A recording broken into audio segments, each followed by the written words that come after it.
Hello my cookies!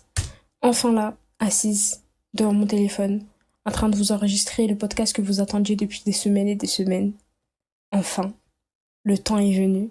War is over. Enfin! Alors, je m'excuse, mais en vrai, je m'excuse pas vraiment parce que ce podcast-là, je l'avais déjà préparé avant, j'avais juste pas l'envie de l'enregistrer. Mais je suis là assise devant mon téléphone, donc j'arrête mes excuses en fait. Vous n'avez pas le choix de les accepter de toute façon. Enfin bref. Donc aujourd'hui, je pense que vous avez dû le remarquer, je parle en français. J'avais envie en fait de faire ce podcast en français là parce que je trouve que c'est un sujet que je préfère parler avec ma langue natale. Je préfère en parler comme ça que d'en parler en anglais. Je pense qu'en anglais ça ferait un peu trop... voilà. Donc aujourd'hui, le sujet c'est être soi-même. En anglais ça donne be you. Donc à la base je devais vraiment le faire en anglais pour vous dire. Du coup, ce podcast-là il sera séparé en plusieurs parties. Et ce sera un podcast qui sera vraiment très organisé par rapport au précédent. Et il sera, je pense, un tout petit peu plus court. Mais il sera vraiment complet. Et ce sera l'un des épisodes de podcast qui va plus vous donner des conseils de vie, plutôt que juste un sujet comme ça. Donc c'est vraiment juste un truc de conseil de vie en fait. Donc voilà, on commence. Donc dans cette génération déjà, tout le monde se compare, ok? Et personne n'est épargné par ça. Parce que déjà, on a tous les réseaux sociaux, et il est assez difficile en fait de savoir et de discerner surtout une personne. Il est difficile de savoir si cette personne elle est authentique ou non, et encore moins de savoir si notre personnalité à nous-mêmes, ben en fait c'est vraiment la nôtre. Je m'explique, on va prendre une trend, parce qu'on a vraiment ce sujet de trend qui revient très souvent. On a par exemple la trend avec les nœuds papillons, les cœurs, Hello Kitty, le rose, le fait d'être cutie, le fait d'être very demure, very mindful. Vous voyez ce genre de truc-là, c'est venu tout d'un coup à la mode. Ok, il y a certaines personnes qui ne sont pas du tout comme ça et qui sont devenues comme ça à cause de la trend. Ce n'est vraiment pas leur personnalité, mais ils ont un peu dû se forcer pour être comme ça. Et on a beaucoup de trends qui viennent un peu remettre en question notre personnalité et changer notre personnalité pour être dans cette trend-là. Et ce genre de comportement, ça vient un peu casser en fait le bonheur de notre propre vie. On n'est plus soi-même, on peut ne plus avoir confiance en soi, et du coup, avec cette confiance en soi qui est vraiment en baisse, on va dire, on a la peur du jugement, la peur de l'échec, ce genre de choses. Donc pour parler de ce sujet qui brise des vies, qui brise des personnalités, qui brise des personnes, je vais diviser ce podcast en 3 parties. La première partie, on va parler des obstacles. La deuxième partie, on va parler des bénéfices de être soi-même. Et enfin, on va parler de l'un des grands conseils que je vais vous donner, qui est de cultiver son authenticité. Donc se cultiver soi-même, cultiver sa personnalité à soi-même en fait. On commence. Déjà, le premier, c'est les obstacles à être soi-même.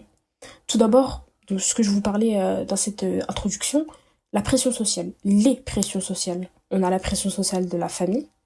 Par exemple, on sait très bien, je pense qu'il n'y a vraiment pas d'exception à la règle. Souvent, la famille, elle nous impose une manière de vivre, une manière d'être. Je vais prendre l'exemple sur moi-même. J'ai l'habitude d'être vraiment très, très calme, très... J'ai pas envie de dire discrète, mais je me fais discrète, en fait, je ne parle pas beaucoup. Et avec le temps, j'ai dû apprendre à vivre avec le fait d'être bruyante. Je veux dire ça comme ça, d'être bruyante, d'être drôle, de faire des blagues. Après, j'aime bien faire des blagues, ça fait partie de ma personnalité, mais c'est une pression qu'on me met pour ne pas être vue comme désagréable. Vous voyez ? Ensuite, on a la pression sociale des amis, qui va un peu... donc cette pression sociale-là, amicale, elle va un peu avec la pression sociale, en fait, de la société, avec les trends, les réseaux sociaux, TikTok, Insta... Twitter, bon, je parle surtout de TikTok maintenant. TikTok, ça nous, comment dire ça nous encadre plutôt. Ça nous encadre vraiment. Le deuxième obstacle dont j'ai envie de parler, c'est la peur du jugement et de l'échec. On empêche sa vraie nature d'apparaître. Ok? Ce qui amène souvent à trop s'inspirer des autres et à s'oublier soi-même. Imaginons, on voit que...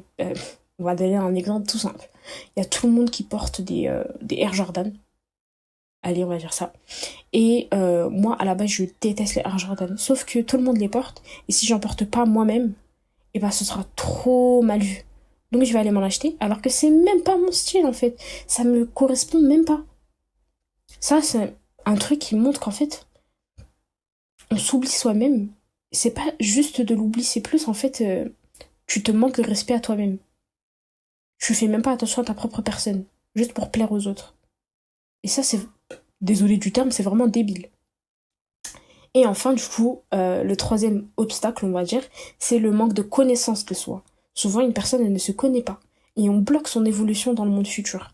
En restant sur le fait est de regarder les autres, le fait est de regarder ce que les autres font, ce que les autres sont, ce que les autres ont, surtout, et bah, on va bloquer son évolution. On va se dire, bon, bah, je vais continuer à rester comme ça, bah, lui, il a eu son nouveau téléphone, bah moi aussi, je vais m'acheter un nouveau téléphone, alors que toi, tu as la capacité de t'acheter mieux et d'acheter quelque chose que toi, tu aimes. Et quand t'achètes quelque chose que toi, tu aimes, tu cultives ton bonheur. Et quand tu cultives ton bonheur, tu as encore mieux de bonne humeur et tu peux encore plus apporter de bénéfices. C'est comme ça que ça fonctionne, en fait. J'ai fini avec les obstacles. Maintenant, on va passer à la deuxième partie de ce podcast, qui est les bénéfices. Déjà, j'ai envie de dire, on a 3 grands bénéfices à chaque fois. Les 3 parties, je les ai séparées en 3. Le premier grand bénéfice, c'est un bien-être personnel, une satisfaction. Donc c'est ce dont je parlais juste avant dans la dernière partie de la première partie. On a un bien-être personnel, une satisfaction, en fait, d'être soi-même, de savoir se cultiver, de savoir être heureux. Et en étant heureux, déjà pour être heureux, j'ai envie de vous dire, on doit avoir des relations qui sont saines. Dans ces relations saines-là, donc déjà on va s'entourer des bonnes personnes, mais pour pouvoir avoir de bonnes relations saines, il faut savoir écouter les conseils et vivre en sachant que on craint rien. Un conseil, c'est fait pour nous aider. Même si on n'accepte pas le conseil il peut vraiment nous aider dans le futur. Et si tu trouves que ce conseil-là, il te touche vraiment, vraiment, vraiment, vraiment, ça veut dire qu'il y a vraiment un truc à changer dans ta personnalité. Si ce conseil-là, il te touche. Et du coup, en cultivant tous ces conseils, en les écoutant, en les appliquant, en étant soi-même, en écoutant son cœur, en écoutant son cerveau, en se sentant bien dans sa peau, bah tu vas finir par cultiver ta confiance en toi. Et quand tu vas cultiver ta confiance en toi, déjà, tu vas commencer par surmonter les défis.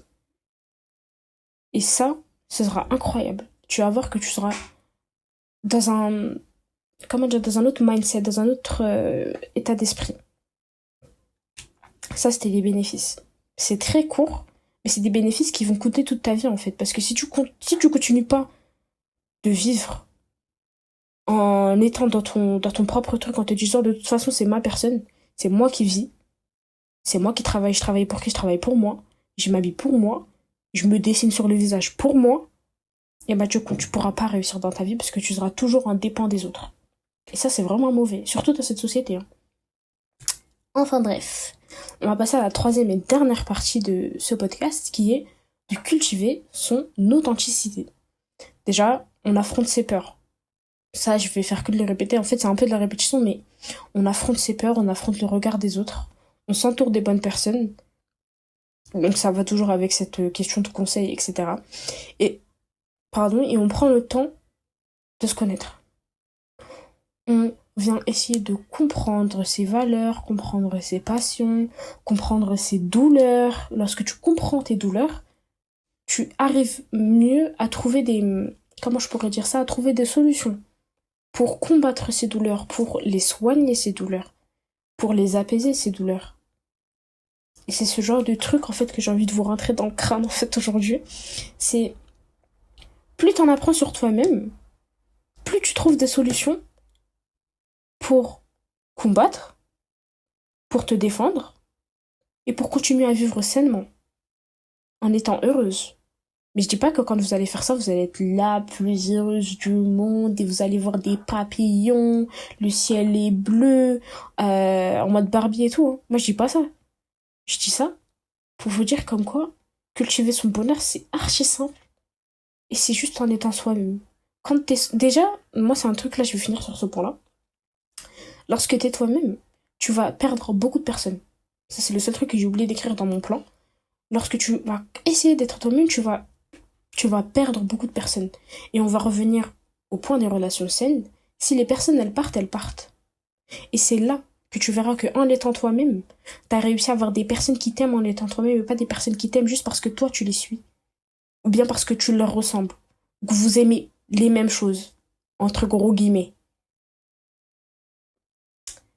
En conclusion, en étant soi-même, on cultive son propre bonheur et on assure son bonheur pour l'avenir, pour le futur. J'espère que ça sera bien rentré dans votre crâne. Parce que je vais pas le répéter une, deux, trois fois. Je l'ai répété une fois, je le répéterai plus. Voilà. Car je vous menace là, en fait. Je suis en train de vous menacer. Enfin bref. J'espère que vous allez comprendre ce que je raconte. C'était un podcast qui était vraiment très très court. Je suis en train de voir sur mon truc, j'ai fait 11 minutes. Bon, disons que voilà. Enfin bref. Je vous laisse, vous prenez soin de vous. Vous cultivez votre bonheur. Vous êtes vous-même en fait. Et vous continuez d'être heureuse. Ok? Mouah, je vous aime. Prenez soin de vous.